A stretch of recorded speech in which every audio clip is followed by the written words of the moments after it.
in a small, forgotten village, lived a boy named Amir.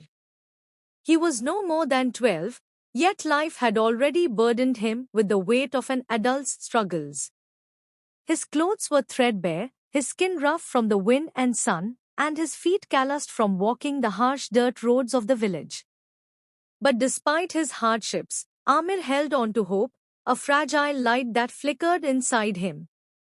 One afternoon, as the sky grew darker, heavy clouds rolled in. The air was thick with the scent of rain, and soon enough, fat drops began to fall, soaking the earth and turning the village roads into rivers of mud. Amir's small hut, where his ailing mother lay, was no match for the downpour.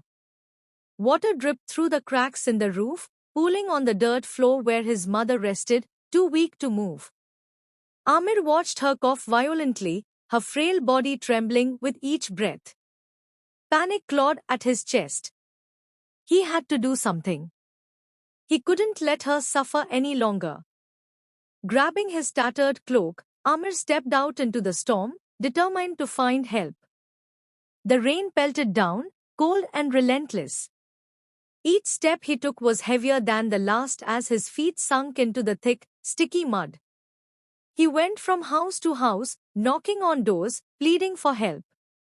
His voice cracked as he begged, "Please, my mother is sick, can we stay here just until the rain stops?" But every door that opened was quickly slammed in his face. The villagers, their faces cold and indifferent, either ignored him or muttered excuses. "We can't help you," they said.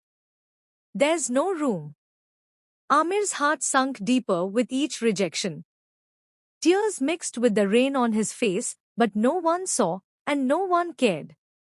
The cold had seeped into his bones, and his clothes clung to his thin frame, offering no warmth.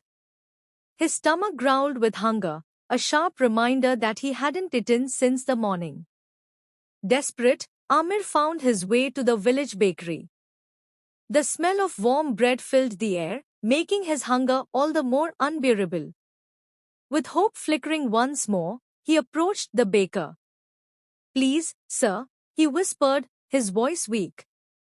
"I'll work for a piece of bread. Anything. I just need something for my mother." The baker's eyes were hard, his expression unkind. He looked at Amir as if he were nothing, just a ragged boy standing in the rain.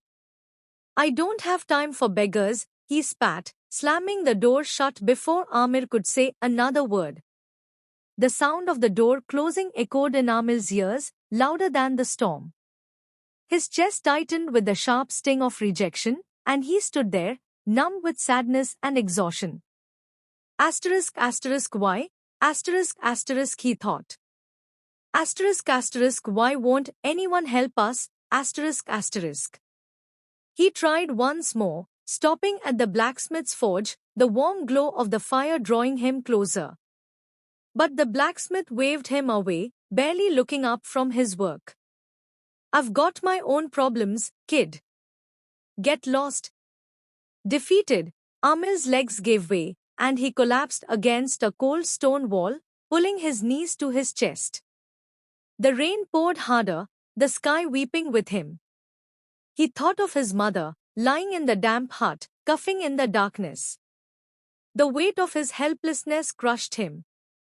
The world was cruel, and no matter how much he tried, it seemed there was no escape from its harshness. He sat there for hours, drenched and alone, until the night crept in. With no other choice, Amir stumbled toward the edge of the village, where he saw a small, dilapidated barn. The door was slightly ajar, and inside, he saw piles of dry straw. It wasn't much, but it was something. Amir curled up in the straw, shivering, his stomach empty and his heart heavy. The tears came again, this time harder, for the weight of the day's rejection was too much to bear. He sobbed quietly, his chest heaving with the pain of it all. No one had helped him. No one cared. The world had turned its back on him, just like it always had. As he closed his eyes, exhaustion finally overtaking him, Amir whispered to himself in the darkness, "One day, I'll get us out of this. One day, I'll make sure we are never forgotten again." The next morning, the rain had stopped, but the sky was still grey.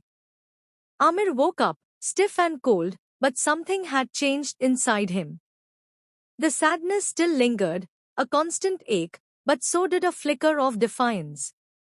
No one had come to his aid, and perhaps they never would.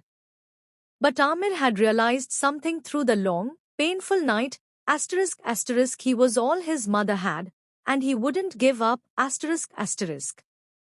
With that thought, he stood, brushing the straw from his clothes.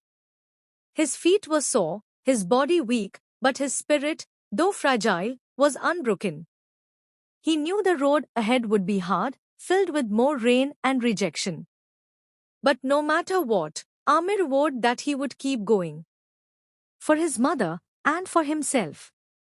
And so, Amir walked back into the village with a fire inside him, determined to face whatever came his way, knowing that even when the world refused to help, he would find the strength to keep moving forward.